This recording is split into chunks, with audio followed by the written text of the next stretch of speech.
오늘 성경 본문은요, 여러분께서 너무나 잘 아시는 예수님께서 거라사 지방에 가서 귀신 들린 그 광인을 고치는 사건을 기록하고 있습니다. 그런데 여기서 예수님을 따랐던 그 제자들이 정말 이 갈릴리 호수 광풍을 이렇게 거쳐가면서 예수님이 이 거라사 땅을 행선지로 삼았다고 하는 것에 대해서 사실은 이제 깜짝 놀랐다는 것이죠. 예수님은 항상 제자들에게 이렇게 깜짝 선물들을 이렇게 선사를 하셨습니다. 그들이 정말 놀라운 기적의 일들, 그리고 그들이 예상하지 않던 그 예수님의 그 행보들이 그들에게는요 너무 참 이렇게 깜짝 놀랄만 그러한 일들이었다고 하는 것이죠. 이 거라사로 예수님의 행선지를 정했다고 하는 것, 그들은 이해도 되지 않았고요, 또한 가고 싶지도 않았습니다. 예수님께서 정말 제정신이라고 한다면 정말 유대 사람들이 너무나도 가기 싫어하는, 이 유대 사람들에게는 그 금단의 지역이라고 알려져 있는 이 거라사 그 지방을 어떻게 가려고 하셨을까라고 그들은 생각했었습니다. 왜냐하면 거기에는요 우상뿐만이 아니라 우상을 숭배하는 그 제사들 또 신전들이 아주 가득했었고요, 뿐만 아니라 유대 사람들이 그렇게 싫어하는 그 대지들이 막 방목되어 가지고 막 여기저기 막 흩어져서 막 들끓고 있는 그 지역이 바로 이 거라사이기 때문입니다. 이 거라사 지역은 여러분께서 들어보셨는지 모르겠지만 데가볼리의 한 도시였습니다. 이 데가볼리라고 하는 건 데카폴리스라고 해가지고요 10개의 도시를 의미를 합니다. 이 10개의 도시는 바로 헬라 제국이 건설한 도시였습니다. 그래서 헬라 제국이 이 팔레스타인 지방을 통치하는 가운데 그들을 더 이렇게 효과적으로 또한 다스리기 위해서 세운 이 헬라의 도시였습니다. 그래서 문화, 문명, 군사, 경제, 물론 종교까지 다 헬라화된 그러한 도시였죠. 이것이 계속해서 사실 로마 시대 식민지까지 이어지게 되었습니다. 여러분 너무나 잘 아시는 헬라 제국이라고 하면은 가장 강성했던, 여러분이 알렉산더 그 대왕 때에 그 도시들을 이제 건설을 했는데요. 그 도시들을 이제 건설하고 난 다음에 나중에 이 독립전쟁이 일어나게 됩니다. 뭐냐면은 그 헬라 제국의 그 왕들, 특별히 엔티커스 어피판이라고 하는 그 왕이 너무나 많은 심한 박해를 해가지고 이제 주전 167년에 이제 독립전쟁, 메카비 전쟁이라고 아마 들어보셨을 겁니다. 전쟁을 이제 통해서 독립을 하게 되었죠. 그래서 그 10개의 그 데카폴리스, 그러니까 갈릴리 호수의 그 동편 지역에 흩어져 있는 그 도시들을 제거하기 위해서 그렇게 무척 노력을 했습니다마는 그 도시가 워낙 강건하고 또한 그 문화와 그 역사적인 깊이가 굉장히 뿌리 박혀 있어 가지고 다 제거할 수 없었던 것이었죠. 그래서 나중에 말씀드렸지만 로마 식민지에도 그 로마 제국이 그 도시를 사용한 적이 있습니다. 자, 그런데 이곳에 그 돼지들을 그렇게 많이 방북해서 풀었다고 하는 것이죠. 그 이유는 뭐냐면 그 지역에 유대인들이 들어오는 것을 꺼려했습니다. 그리고 뿐만 아니라 유대인들도요 들어가기를 원치를 않았습니다. 그 사실은 이 유대 사람들이 여러분 돼지를 안 좋아하는 걸 아시죠? 먹지도 않습니다. 그래서 그런 생각을 해봤는데요, 유대 사람들이, 그러니까 유태인들이 한국에 살기에는 참 힘들겠다 하는 생각을 갖게 됩니다. 왜냐하면 한국 분들 너무 돼지를 좋아해요. 삼겹살 굽는 것도 좋아하고, 골목마다 삼겹살 없는 집이 없어가지고 유대인들이 가는 곳마다 이 삼겹살 냄새 때문에 아마 견디기가 힘들었을 것이다라고 하는 생각이 듭니다. 말씀드렸다시피 가장 박해가 심했던 그 안티오쿠스 4세 에페판이라고 하는 그 왕이 그 주전 168년이죠. 그러니까 독립전쟁이 일어나기 그 1년 전에 이 성전을 더럽히기 시작합니다.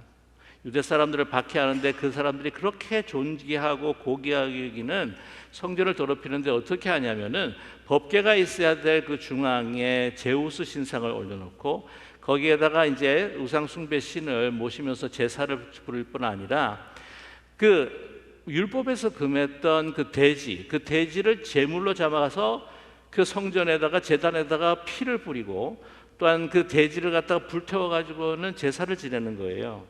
그거를 매일 하니까 막 아침부터 저녁까지 매일 하니까 막 성전에 막 돼지 기름 냄새, 돼지고기 냄새, 막 돼지 피 냄새.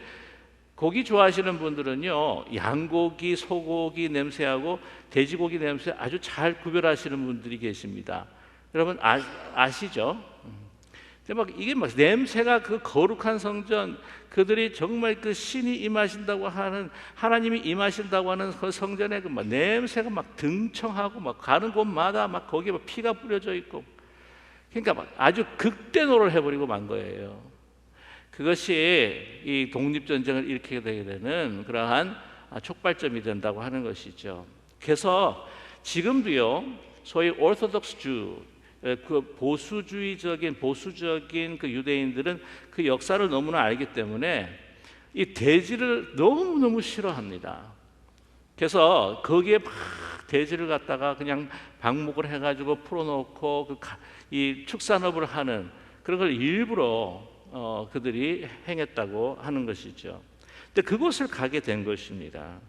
정말 유대인들이 역사적으로도 생각하기도 싫은, 그리고 그 유대인들이 가고 싶지도 않는 그 거라사 지방으로 예수님이 그곳을 들어가셨다고 하는 것이죠. 그러면서 미친 사람, 또 여기서 성경이 말씀할 때 귀신 들린 자를 만나게 됩니다.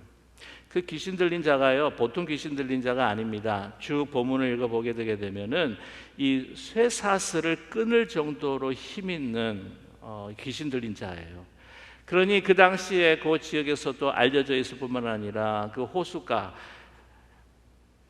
지역을 통과하면서 이 갈릴리 호숫가에 있는 그 도시들에도 이런 귀신 들린 자, 아주 그냥 힘세고 도저히 제어할 수 없고 통제할 수 없는 이가 있었다라고 하는 것이 아마 소문으로 들렸을 거 아니겠는가, 우리가 짐작할 수가 있겠죠. 아무튼 그 사람을 만나게 됩니다. 예수님께서 육지에서 내리셨습니다. 그래서 그 귀신 들린 자가 예수를 만나게 되는데, 오늘 말씀을 보게 되면 옷을 입지도 않아요. 다 벌거벗은 몸으로. 뭐 체면이라고 하든지 어떤 그 디그니티라고 하든지 이런 것이 하나도 없는, 그냥 동물처럼, 짐승처럼 어디 집에 거하는 것도 아니요, 무덤 사이에 있는 존재입니다. 그의 인생이 그냥 무덤 사이에, 죽어있는 자들 사이, 귀신들 사이에 있는 정말 살아있으나 죽은 존재임을 우리는 볼 수가 있지요. 그런데 그가 예수님을 만나게 됩니다.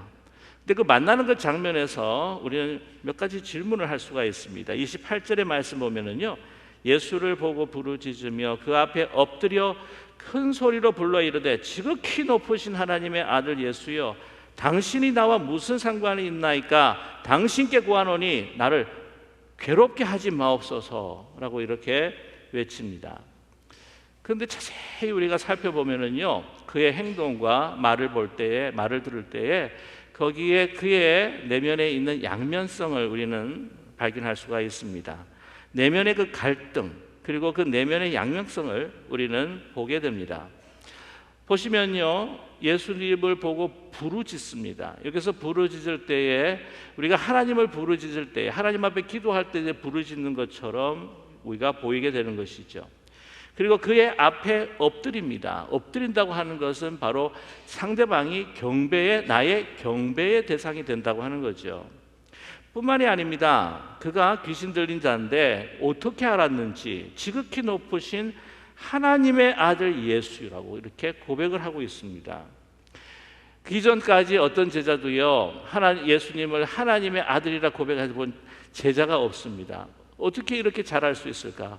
소위 말하면 정말 귀신처럼 얼마나 잘 알고 있는지 그걸 고백하고 있습니다. 그러나 그의 마지막 말을 보게 되게 되면 나와 무슨 상관이 있습니까? 당신께 구하노니 나를 괴롭게 하지 마옵소서. 거절하는 것이죠. 여기에 우리는 양면성을 잘 발견할 수가 있습니다. 무엇입니까? 경배합니다. 그러나 거부합니다. 부르짖고 기도합니다. 그러나 거절합니다. 하나님 앞에, 예수님 앞에 예수님이 누구이신지 하나님의 아들이라고 고백합니다. 그러나 저항합니다. 이런 양면성을 우리는 발견하게 되죠. 여러분, 미친 사람들 보게 되게 되면요, 귀신 들렸던 사람들 이야기 보게 되면 항상 그냥 미치고 이 광기 어린 모습으로 살아가는 것은 아닙니다. 이게 어떤 때는 정신이 들어왔다가 정신이 나갔다가 정신이 들어왔다가 정신이 나갔다가 그러는 것을 우리는 볼 수가 있어요. 여러분, 한 번도 한번 보신 적이 없는 것 같은데 저는 본 적이 있습니다. 그냥 정신이 왔다가 나갔다 해요. 이 사람을 보게 되게 되면은 온전해지기를 원하면서 온전해지기를 원치를 않습니다. 그 상태가 변하기를 원하면서도 변하지 않기를 원하는 거죠. 사람도 그런 양면성이 있지 않습니까? 사람이 변하기를 원할 때가 있어요. 그러나 또 변하지 않는 마음을 동시에 가지게 됩니다. 양면적인 이중적인 모습, 이것은 귀신 들리고 또한 광인의 모습만이 아니라 우리가 정신을 가지고 있는, 온 정신을 가지고 있다라고 하는 우리 인간에서도 볼 수 있습니다. 우리의 삶에 있어서 우리가 변하고 싶다라고 하는 부분이 있잖아요. 그러나 또 그것이 또 변하지를 않기 원할 때가 있습니다. 왜냐하면 변화라고 하는 것은 고통과 아픔을 우리에게 가져다 주기 때문이죠.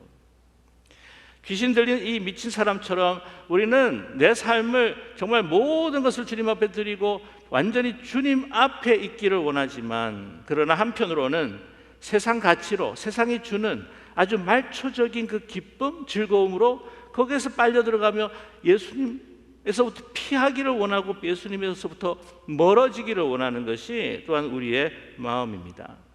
우리의 마음에도 양면성이 있지 않습니까? 우리의 마음에 선한 것도 있고 악한 것도 있습니다. 선한 것에 끌리기도 하지만 우리는 악한 것에 빠지기도 하죠.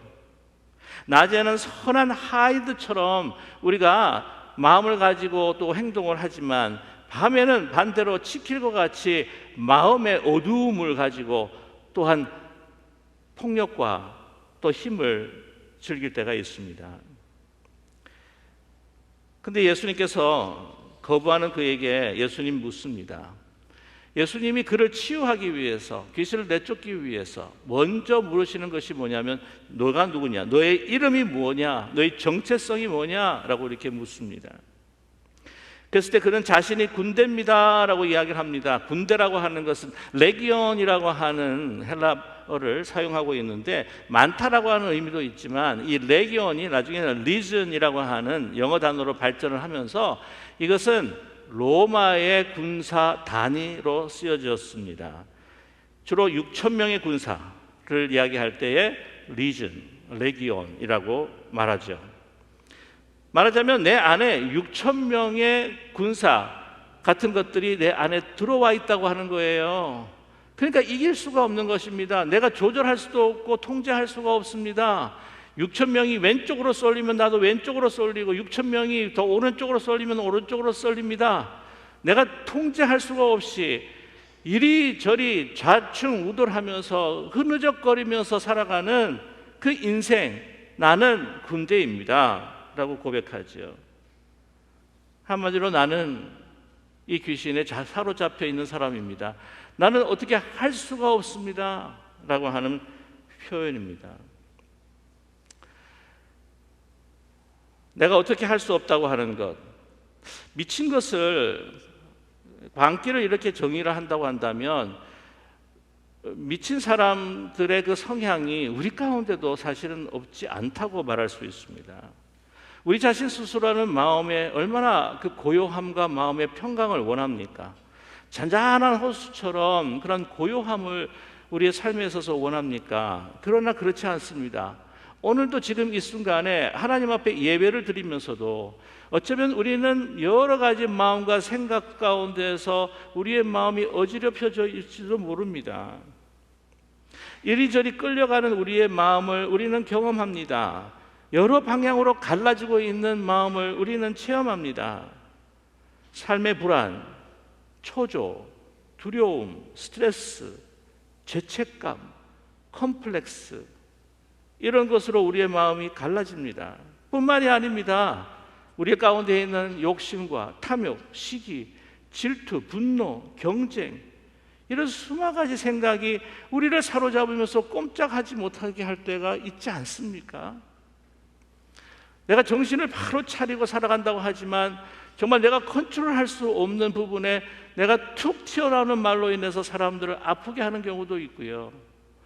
내가 굉장히 행복하면서 내가 좋게 지내다가 한순간에 다른 사람들의 그 성공과 한 사람들이 잘 되는 모습을 보면서 괜히 시기심과 질투가 나서 툭 던지는 가시돋친 말들.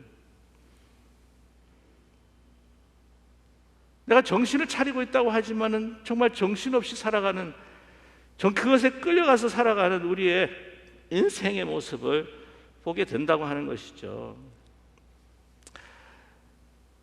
귀신 들려 미쳤다고 하는 극단적인 형태의 사람들로 여겨지지만 어느 정도의 차이지 여러분, 이것은 인간의 보편적인 현상이라고 말할 수 있습니다.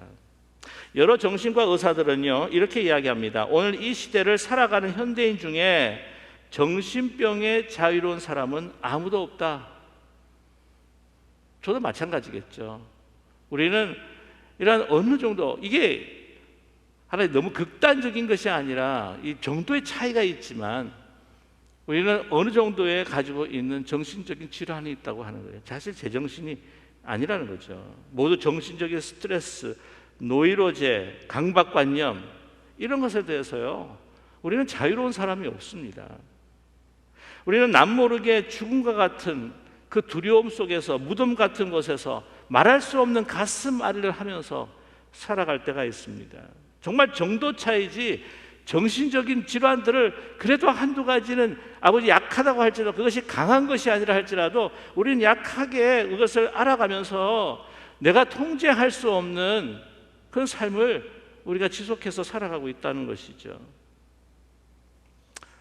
그래서 우리가요 정말 정상으로 살아가는 사람들이 없습니다. 다 좀 제정신이 없어요, 다들. 하나님 보시기에 하나님이 창조하신, 정말 하나님의 형상으로 거룩하심을 소유하면서 살아가는, 정말 하나님이 창조하신 그 정상적인 존재 없지 않습니까? 그래서 제가 혹시 뭐 말 실수하고 좀 이상한 행동도 하고 뭐 이렇게 하면요 그렇게 생각하세요. 김 목사가 제정신이 아니구나. 목사님 왜 그렇게 그런 이야기 하셨어요? 그러면 제가 이야기 드릴게요. 제가요 그때 제정신이 아니었습니다. 일부에서는 그런 이야기를 했어요. 우리 한번 같이 뭐 인사해보자. 그래가지고 죄송합니다. 제가요 제정신이 아닙니다. 제가 정상이 아닙니다. 라고까지 인사까지 했었는데, 여러분 이 무한 경쟁에 살고 있는 이 개인뿐만이 아니에요. 이 개인은 바로 이가 살아가고 있는 이 커뮤니티의 사실은 소산이라고 이야기할 수가 있습니다. 이 경쟁 사회, 이 세상의 가치로 서로를 비교하는 사회, 그리고 이 세상의 가치를 하나님의 눈으로 보는 것이 아니라 세상 기준으로 보는 사회, 이게 제정신입니까? 우리는 광기 어린 시대를 살아가고 있죠. 그거를 분명히 오늘 말씀을 통해서 증거하고 있습니다. 자, 예수님을 만났습니다. 예수님께서 꾸짖으시면서 그 안에 있는 그 6천 명의 그 군대를 내쫓으셨어요. 오늘 말씀 보게 되면 무저갱으로, 우리가 쫓김을 받으면 무저갱, 완전히 거기에는 막 이 유황불로 영원한 사망으로 완전히 그냥 멸망하는, 그게 너무 귀신도 두려우니까 어떻게 이야기합니까? 그냥 돼지 속으로 좀 보내주십시오. 마가복음 5장을 보게 되면 돼지가 5천 마리입니다. 2천 마리인가요? 그래가지고는 다 그냥 이 산비탈로 내려가면서 막 그쪽에 들어가가지고는 막 꽥꽥꽥 한번 생각해 보십시오. 그 수많은 돼지들이요 꽥꽥꽥거리고 그냥 그 호숫가로 그냥 자신을 던져가지고 죽음을 당하는 것을 듣게 됐을 때에 그 축산업자, 그 돼지를 소유하고 있는 그 주인들이 다 들었지 않겠습니까? 다 듣고 난 다음에 이게 무슨 일인가 하고 다 뛰쳐나갔겠죠. 근데 보니까 자기가 가지고 있었던 모든 돼지들이 다 죽은 거예요. 자산에 엄청난 손해가 났습니다. 근데 딱 봤더니 정말 막 밤낮으로 괴성을 지르고 막 이 착고를 채우고 막 쇠사슬로 묶고도 다 뜯어버리는 막 엄청난 괴력의 이 귀신 들린 이 사람이 막 헤집고 다녀도 어떻게 할 수 없어서 방치할 수밖에 없었던 그 동네의 골칫거리가 조용히 광풍을 잠잠케 하셨던 그 예수님이 정말 그 귀신을 쫓았고 그 사람을 조용하게 만들면서 예수님의 제자처럼 그 발치에 앉아가지고 있는 모습을 보면서 그 사람들의 반응은 어땠습니까? 할렐루야! 예수님께서 이 놀라운 기적을 베풀고 고치셨구나. 예수님 환영합니다. 대환영입니다. 그랬나요? 떠나가 주세요. 떠나가 주세요. 두려웠다고 합니다. 두려웠다고. 왜냐? 그 지방에 귀신 들린 사람이 그 사람뿐이었겠습니까? 또 여러 명 있었겠죠. 그 귀신 들린 자를 다 쫓아보내게 되면 몇 마리의 돼지가 죽어 얼마나 내 자산, 가축의 자산이 손해가 날까? 여러분, 이 사회는요, 우리 커뮤니티는요, 누군가가 치유받고 회복되기 위해서는 누군가는 손해를 봐야 됩니다. 누군가는 내려놓고 누군가는 포기를 해야 치유가 되고 회복이 되죠. 오늘 그것이 바로 오늘 이 사건을 통해 말씀해 주는 겁니다. 근데 뭐라고 합니까? 떠나가 달라는 거예요. 이 한 생명이 치유받고 회복된 것에 대해서 기뻐하지 않은 것이 아니라 자기의 자산에 축이 나고 손해가 난 것에 대해서 한 생명이 다시 회복되고 돌아오는 것보다도 자신의 재산이 축이 나는 것에 대해서 그들이 두려워했다는 거죠. 그 재산이 그들의 이 생명보다 더 소중하게 여겼다고 하는 것입니다. 떠나라는 거예요. 떠나라는 거예요. 그 동네를 정말 참된 생명으로 구원받을 수 있게 해주시는 메시아가 왔는데도 불구하고 모든 그 땅을 치유하고 회복할 수 있는 바로 메시아 예수 그리스도가 그 땅을 밟았고 그들을 만나줌에도 불구하고 거부를 하는 거입니다.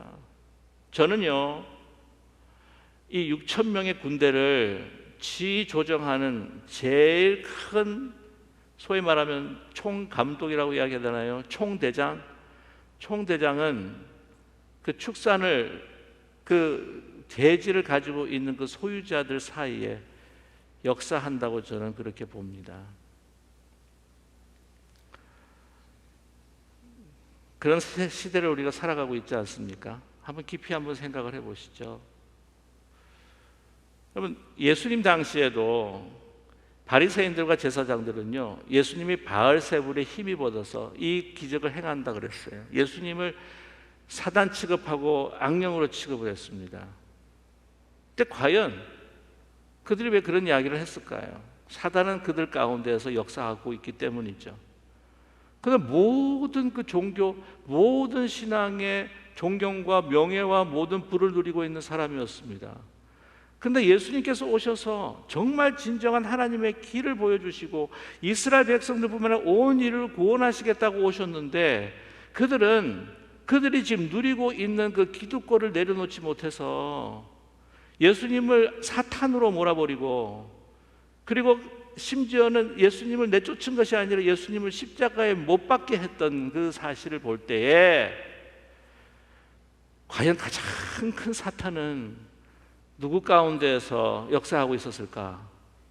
저는 종교 지도자들 사이에서 역사했다고 저는 믿어요. 그리고 그들 가운데 역사했던 그 사단이 가룟 유다의 마음에 들어가게 됩니다. 그래서 은 30냥에 그 사랑하는 예수님, 그 스승님을 팔게 되지 않습니까? 그들은요, 우리가 봤을 때에 정신없는 사람들이 아니에요. 정신이 있는 사람들이었습니다. 정신이 있는 사람인데 극도의 광기를 갖고 있는 사람들이었죠. 정신이 있어요. 정신줄 놓은 건 아니에요. 저 사람 정신이 없다고 이야기하지 않아요. 대신에 그들은 존경받고 사회에서 모든 명예를 받고 있는 사람이었습니다. 근데 그들은 정신은 있었지 모르겠지만 하나님을 향한 영줄, 정신줄은 갖고 있었지 모르겠지만 영줄을 놓친 사람이 있기에 그들 가운데 사탄은 더 크게 역사했다고 하는 사실이죠. 극단적으로 한번 이야기를 해볼까요? 푸틴이 전쟁을 일으켰습니다. 그가 정신이 없어서 그런 거 아니에요. 뭐 치매가 걸렸든 다이폴을 퍼스널리티가 있다든지 nervous breakdown 있다든지 아니에요. 정신 똑바른 사람, 그 국가를 운영하는 사람입니다. 정신줄이 똑발라요. 정신줄이 있어요. 놓은 사람 아닙니다. 그러나 그는요, 광기에 어린 사람입니다. 광기에. 그 러시아 국민들이 몇 퍼센트? 70%, 80% 이상 그 사람을 갖다가 잘한다고 서포트해. 그 데이터가 얼마나 되는지 잘 모르겠지만 그 서포트하는 사람들이 무슨 멘탈 인스티튜션에 들어가 있는 것도 아니지 않습니까? 그들은 일상생활 생활하는 선생일 수도 있고 공무원일 수도 있고 다예요. 정신줄 갖고 있어요. 그러나 그들도 광기 어린 사람들을 서포트하는 광기에 걸린 존재들이 아닙니까? 한번 이 세상을 보십시오. 하나님의 가치가 아니라 인간의 가치, 세속의 가치로 인해서 그것에 막 중독이 되어가지고 벗어나지 못해서 지금 이 세상은요, 정말 광기의 시대에 막 뒤죽박죽이 된 모든 가치가 막 뒤죽박죽이 된 뒤엎어버린 세대가 이 세대가 아닙니까? 하나님께서 창조하신 아름다운 한 남자와 한 여자의 그 결혼도 모든 가치들을 한번 보세요. 그곳에서 우리 믿는 사람이 하나님을 믿고 예수 그리스도를 구주로 고백하며 하나님 앞에 경배드리고 예수 그리스도를 따라 살아가는 우리가 중요한 것은 영줄을 놓지 말아야 할 줄로 믿습니다.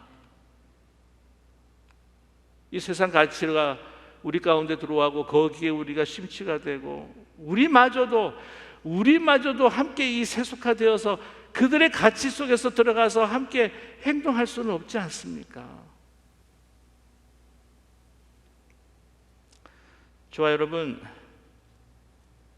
우리 세속에 묻혀서 세속에 중독되었었던 이 모든 것들을 고치기 위해서는요, 우리는 매일매일 주님을 만나고 주의 음성을 듣고 주님이 우리와 함께 동행할 때에 우리는 이 세상에 광기 어린 이 시대를 정말 진정한 하나님의 말씀과 질서로 하나님의 그 아름다운 그 거룩하신 빛을 나타내면서 살아갈 때 이 세상을 변화시킬 수 있는 희망이 바로 우리 믿는 성도들, 바로 우리 자신이라고 저는 분명히 믿습니다. 여러분, 그 AA라고 하는 거 있죠? Anonymous, Alcoholics Anonymous라고 하는 거. 그 미국이 본부가 있고 거기 그 시작이 크리스천들이 시작했습니다. 그런데요, 이 소련이, 그러니까 지금 러시아지만 소련이 이제 다 붕괴되기 바로 전에 그 소련의 그 엄청난 제일 큰 문제 중에 하나가 사회적 문제가 뭐냐면은 너무 알코올 중독자가 많은 거예요. 그래가지고 미국의 본부에다 요청을 했습니다. AA한테 이 프로그램을 이 소련에다가 좀 이렇게 실시해 달라고 좀 이렇게 해서 재활 좀 하게 해달라고 요청을 한 거예요. 그래서 도와주겠습니다 했는데 이 대화 가운데에 뭐라고 이야기하냐면은 당신들이 가지고 있는 12스텝이 있는데 첫 번째, 두 번째 스텝, 이 세 번째 스텝은 우리가 받아들이지 못하겠습니다. 그래가지고 미국에 있는 AA가요, 그러면 안 되겠습니다 라고 그 성사가 되지를 않았다고 합니다. 그 첫 번째, 두 번째, 세 번째가 뭐냐, 이 알코올릭 어나니머스 AA의 12가지 단계의 제일 중요한 첫 번째 세 가지, 첫 번째가 이렇게 고백을 해야 돼요. 우리는 우리의 중독에 전혀 통제력이 없으며 우리 스스로 삶을 영위할 능력이 없음을 인정합니다. 두 번째, 우리는 우리보다 더 위대한 능력이 우리를 다시 정상으로 회복시킬 수 있다고 믿습니다. 세 번째, 그래서 이제 우리는 하나님께 우리의 의지와 삶을 하나님의 돌보심 아래 모두 내려놓습니다. 그렇게 해요. 세 가지예요. 저 여러분, 세상의 가치, 광기 어린 이 세대와 싸워서 이길 수가 없어요. 우리가 미쳐버리죠. 세속하라고 하는 게 뭔지 아시죠? 우리가 세상 같이, 세상이 미쳐 돌아가는데 우리도 같이 미쳐 돌아가는 거예요. 근데 정말 우리가 미치지 않기 위해서 정말 정상인으로 하나님 보시기에 거룩한 형상으로 그리스도의 품성으로 살아가기 위해서, 빛된 자녀로 살아가기 위해서 우리는 결코 영주를 놓지 않는, 매일매일 예수 그리스도를 만나고 오늘 1번, 2번, 3번 한 것처럼 주님, 저는 제 스스로 의지로 통제할 능력이 없습니다. 나보다 더 크신 그 능력 하나님께서만 하실 수 있습니다. 주님, 주의 성령으로 주님께서 나를 통치해 주십시오. 기도하고 말씀 묵상하고 주님께서 이 광기에 어린 이 광인을 만나 주실 때에 귀신이 쫓겨나고 그가 이제는 술부지며 동물처럼 부르짖었던 그 입술을 가지고 주의 복음을 가지고 이 누가복음에 있어서, 이 복음에 있어서 이방 세계의 가장 첫 번째 선교사가 되고 증인이 되었다고 하는 사실을 정말 우리가 잊지 않는 우리 모두가 되기를 원합니다. 우리는 세상에 미쳐서는 안 돼요. 우리는 주님께서 이 세상을 향한 빛된 자녀, 증인이 되기를 기대하시고 바라십니다. 우리는 주님을 끊임없이 만나야 합니다.